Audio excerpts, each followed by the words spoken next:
Thank you for taking the time to view this short presentation about a very important, yet largely still unknown part of Canadian history. We hope that it will help you understand the background and significance of the British Home Child Migrant Scheme. As a nation, it is important to know what has made us who we are today. Our short presentation is called Lost and Found, the story of the British home children. British home children, or child migrants, are the terms used to describe the over 100,000 children who were systematically immigrated to Canada from Great Britain to work as indentured farm laborers or domestics. The majority of them arrived between 1869 and the 1940s. In the beginning, the motives behind this child migrant scheme seemed to be well-intended, sending poor British children from the overcrowded and filthy city slums they were in to clean, healthy lives on Canadian farms. A simple plan, yet fraught with inconsistencies. Families were torn apart. There was improper scrutiny of placement families, and once the children were placed, a lack of supervision. By taking a look at that time period, we hope to better understand why so many children were sent away from their homeland and their families, and why it was an acceptable practice. Some indeed did have better lives, while some were forced to live in a much worse nightmare. The Industrial Revolution was the cause of concentrated urban poverty. During this era, there was a tremendous transition from production of goods by hand to large-scale manufacturing in factories. New chemical and iron production processes, increasing use of steam power, and the development of machine tools changed every aspect of daily life. Average income and population began to show sustained growth for the first time. It was a key turning point in history. Many rural families, looking for a chance to better their lives, began to move to the cities. This major shift, combined with the influx of 300,000 Irish immigrants who were trying to escape the potato famine, burst the seams of large cities. The living conditions of the poor in places like London, Liverpool, Glasgow, and Birmingham were appalling. This changed the system of closely knit extended families, who had, up till now, remained in the areas they were born in. Family members moved a large distance away, and this had consequences. Parents could no longer depend upon their family's support in the event of their death or ill health. Children were left with no one to turn to. There were no social systems in place to help out. These dire conditions caused the British Parliament to craft the Poor Law Amendment Act in 1834, replacing the Poor Law of 1601. Prior to this act, helping the poor was the responsibility of individual parishes, which varied widely in their size, population, and financial resources. This change grouped parishes into larger unions, and they were governed by a board of guardians.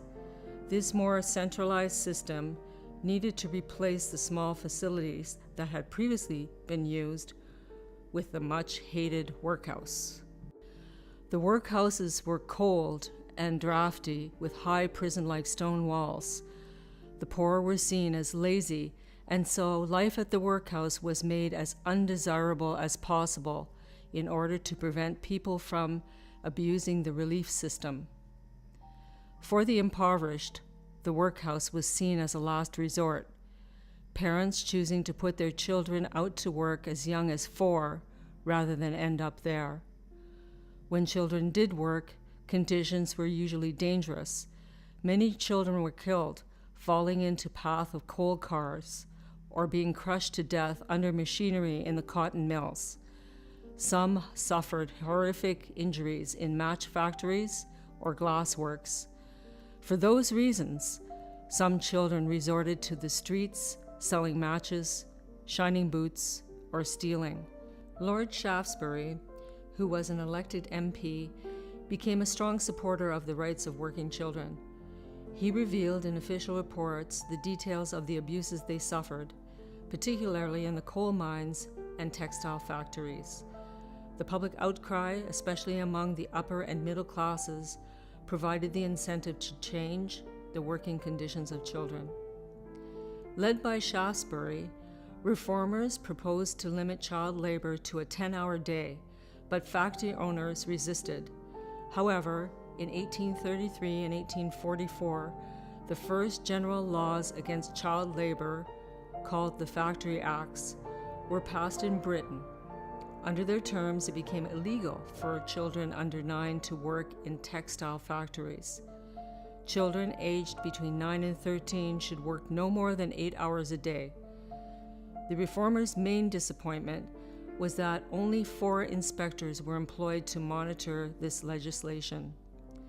They feared factory owners would continue to employ the very young. As well as the Factory Act, reformers believed in the education of the working-class children to be a necessity. Ragged schools, the name derived from the ragged conditions of their pupils, were dedicated to the free education of destitute children in 19th century Britain. The schools were developed in working-class districts of industrial cities. Many philanthropists who later became involved in child migrant scheme like Annie Mcpherson, Thomas Bernardo, and Ellen Bilbrough, were first exposed to the poor children's plight through the ragged schools. In the late 1850s, industrial schools were also established for child offenders by philanthropic societies and church groups to divert children from a life of crime. There, they were to learn a trade which would lead to a better future. Around the same time, an evangelical revival was taking place in Britain, which led to the formation of many religious humanitarian groups. Some of them began to focus entirely on providing the necessities of life to poor children and to teach them about God. Rooms or entire buildings were rented to shelter them. Annie Mcpherson, a Scottish evangelist who started her first home in the East End of London in 1867, said, "After having them washed, we had beds prepared for them, little thinking that we had to teach them to sleep in them. They had to be taught the most common usages of social life, but eventually they learned to play, laugh, work, and sit still like ordinary children." It wasn't long before the philanthropists were overwhelmed by the scope of the situation. The homes were full to overflowing, and even though staff tried to place them in situations, more children were arriving than leaving. Thoughts turned to a group of children who had been successfully sent to Canada in 1833 by the Children's Friends Society and the West Kirk Workhouse. Immigration began to become a clear choice. Maria Susan Rye, who had already helped young women emigrate to Canada, met with Lord Shaftesbury, and she suggested taking orphaned and destitute children to Canada. He supported her idea, and so did the newspaper, The Times, in which she wrote, "Why not take the gutter children of London, Manchester, Birmingham, Bristol, and Liverpool, and immigrate them to Canada?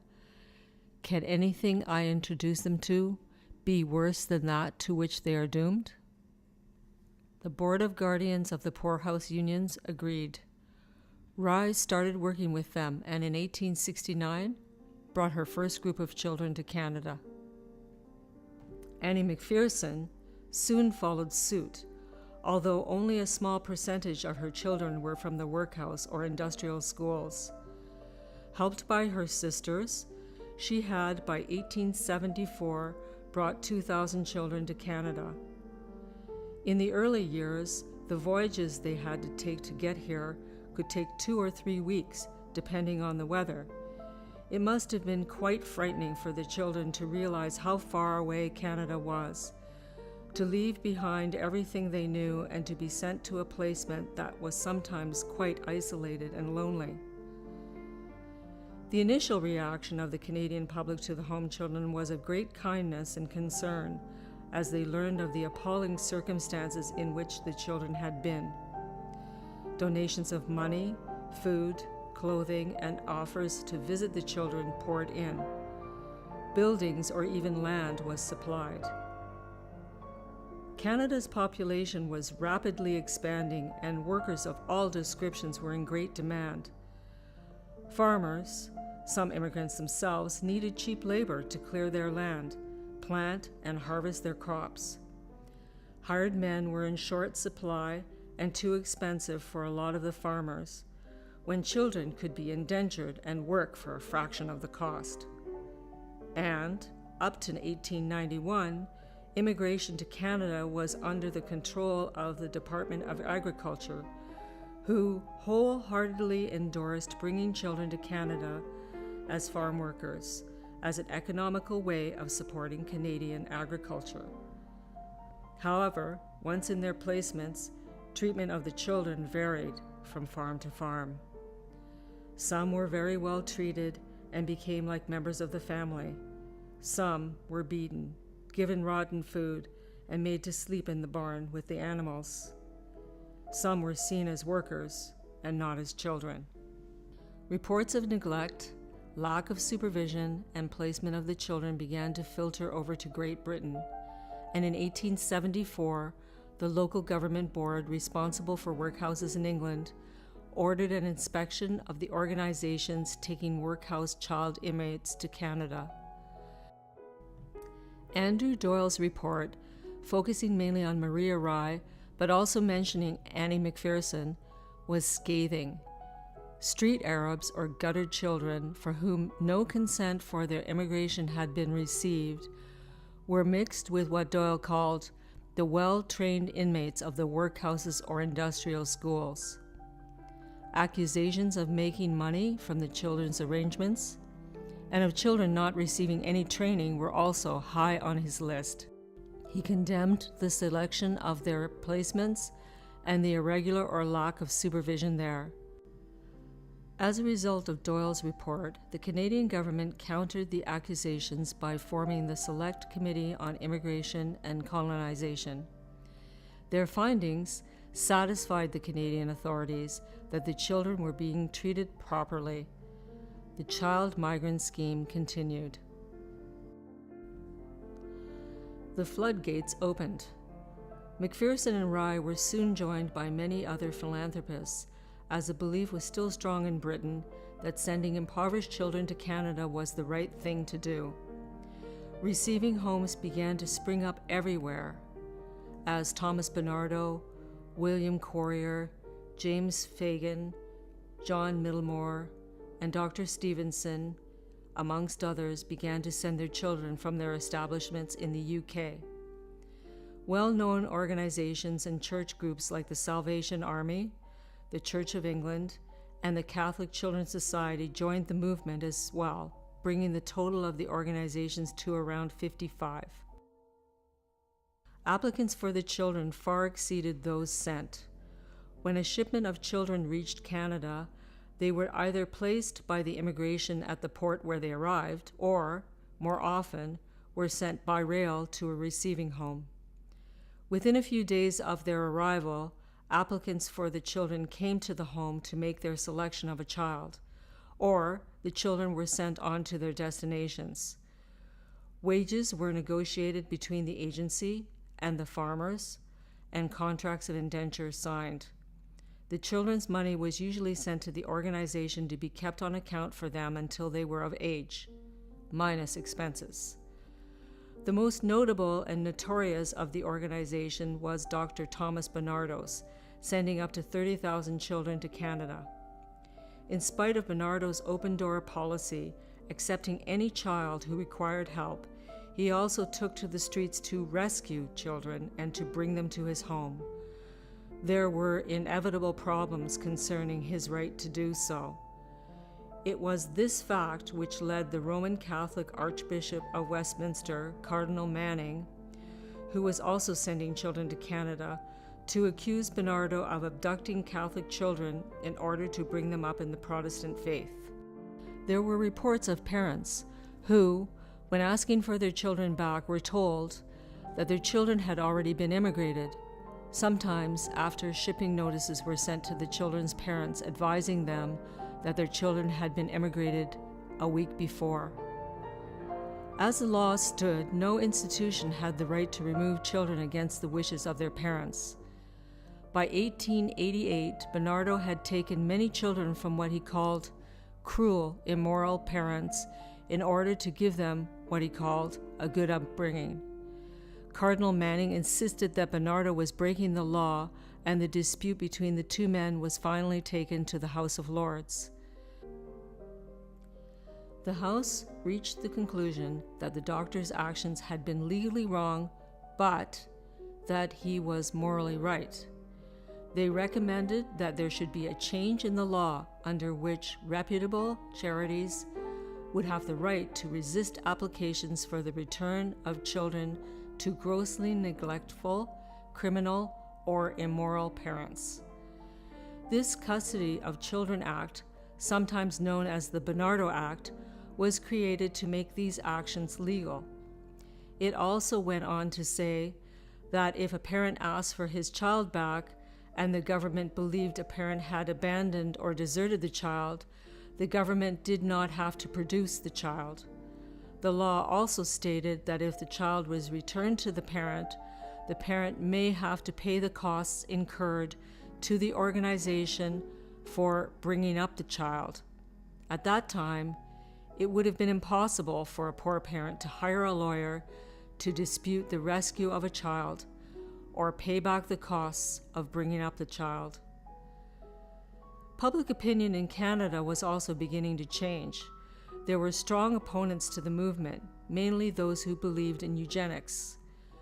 Charlotte Whitten, who eventually became the mayor of Ottawa and who was also a member of the Immigration Committee of the Social Service Council of Canada in 1918, publicly denounced the immigration of home children by saying, "Our full strength and resources are bent to the task of keeping this country strong, virile, healthy, and moral, and we insist that the blood that enters its veins must be equally pure and free from taint." Eugenic beliefs, or the belief that the poor possessed undesirable genes and were prone to criminal activities or feeble-mindedness, were sweeping North America and Britain at that time. Dr. Charles Kirk Clark, a prominent Canadian psychiatrist, asylum superintendent, educator, and hospital administrator, believed that European nations were trying to get rid of their insane and genetically defective citizens by sending them to Canada. Whitten agreed with Clark that morality and criminality were inheritable. They believed that allowing these types of immigrants into the country could pose a national menace, as they would produce unhealthy and degenerate offspring. The Canadian Manufacturer, in an editorial, said, "A greater outrage has never perpetrated upon a community than that controlled by Dr. Bernardo of London, whose great aim seems to be to gather up the waifs and the offscourings of the slums of that great city, and to dump as many of them upon this country as it can possibly receive." The Toronto News commented that, "We have enough orphan and abandoned children in our own streets to look after. The impudence of a large class of pseudo-philanthropists who make a trade out of shipping outcast children from England to Canada was well exemplified in the remarks of one who had the cheek to contend that more immigration was desirable." The Globe said that waifs and inmates of reformatories, refuges, and lodging houses are not the classes with which to build up a strong nationality. The Toronto Star reported that the children sent to Canada from England are street waifs and workhouse paupers, and the professional philanthropists engaged in the work are largely prompted by mercenary and not charitable motives. At an 1894 Federal Select Standing Committee on Agriculture and Colonization, MP Dr. Peter MacDonald spoke against government subsidies for the immigration of home children. He stated that the organizations were receiving $2 a head, and his concerns were not based on the welfare and safety of the young immigrants, but on their potential ill effect on Canadian society, particularly because of their eventual intermarriage with existing Canadian settler families. He went on to say, "Those children are dumped on Canadian soil who, in my opinion, should not be allowed to come here at all. It is just the same as if garbage were thrown into your backyard and allowed to remain there. We find from the testimony of disinterested parties in this country that a large number of these children have turned out bad and are poisoning our population by intermarrying with them. I think myself this committee should unite in an expression of opinion that no such $2 a head should be paid by this government to bring such a refuse of the old country's civilization and pour it in here among our own people.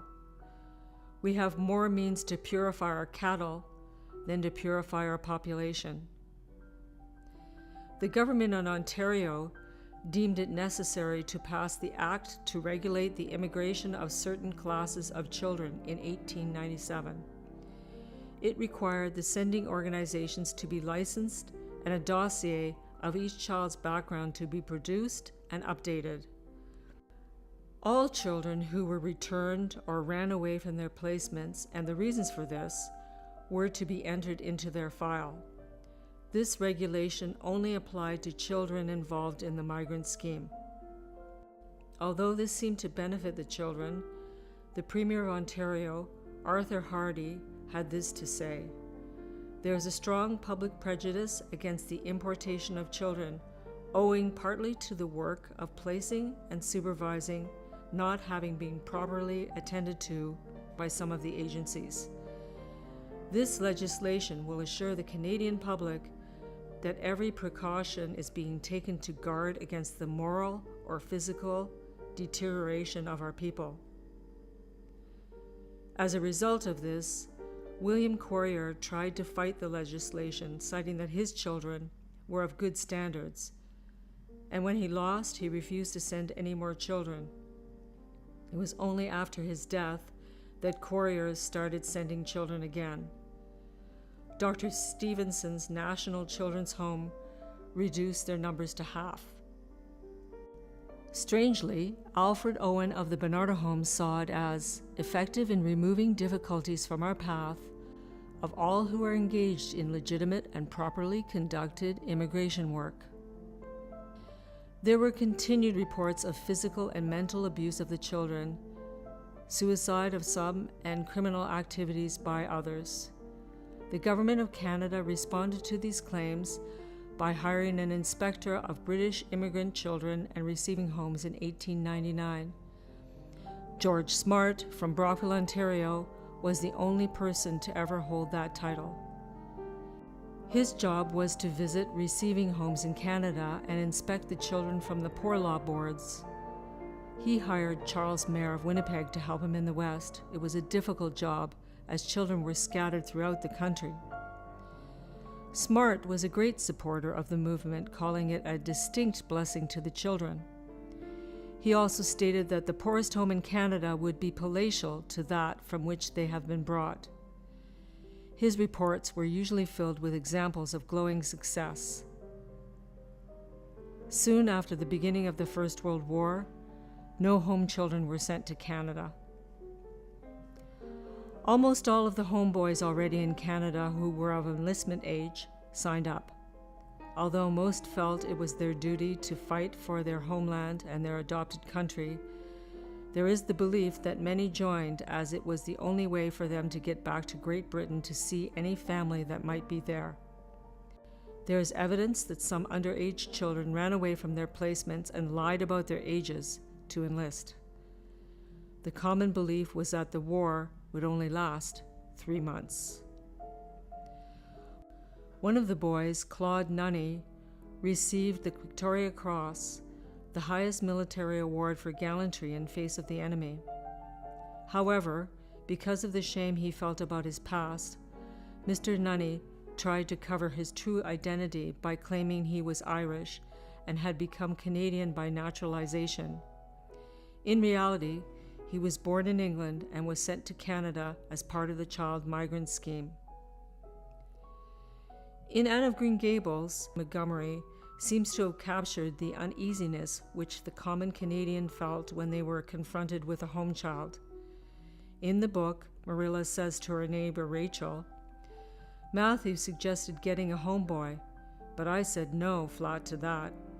They may be all right, I'm not saying they're not, but no London Street Arabs for me," I said. "Give me a native born at least. I'll feel easier in my mind and sleep sounder at nights if we get a born Canadian."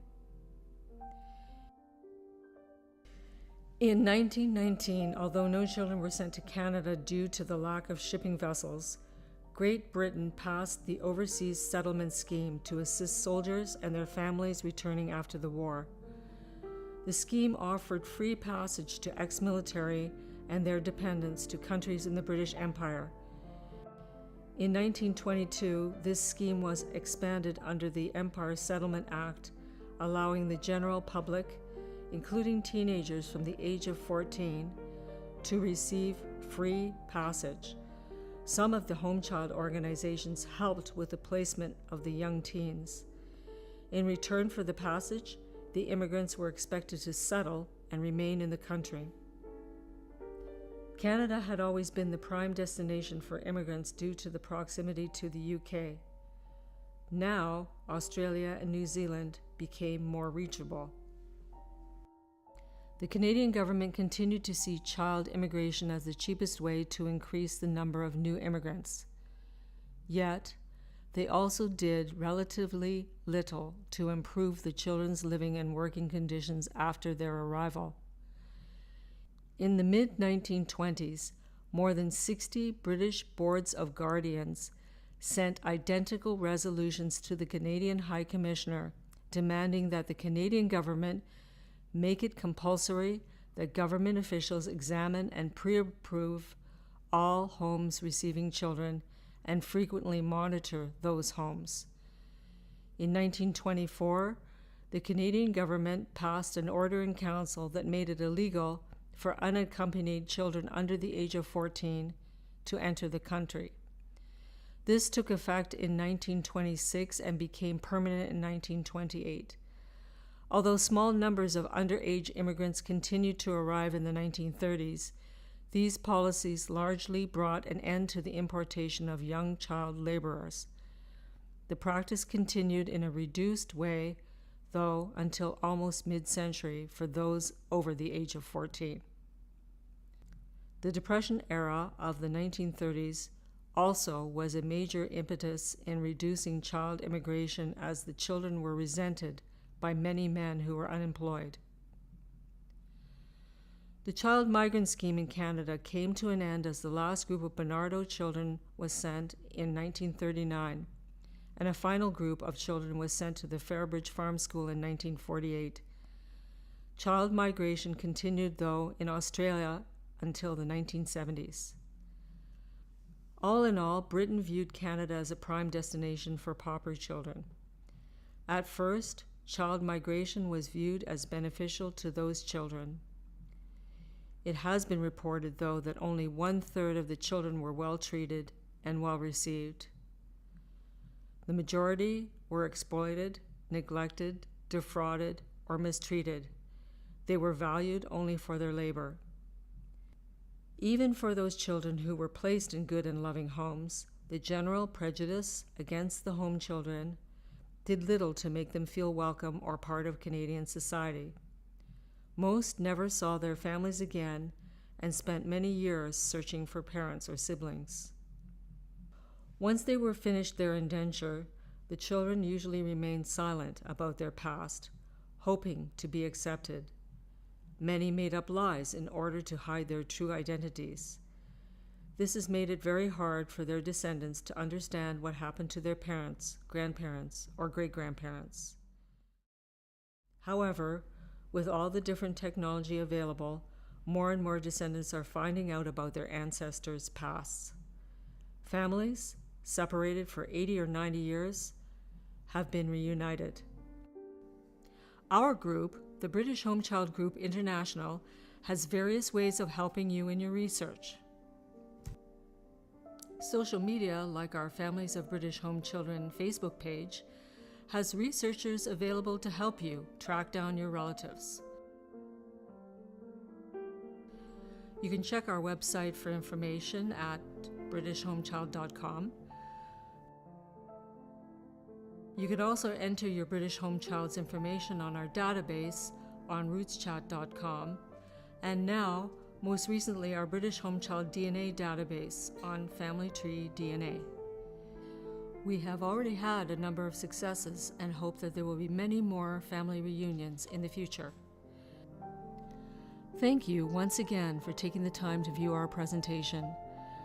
We hope that you have learned about the British Home Children and that you will pass their story on to your friends and family.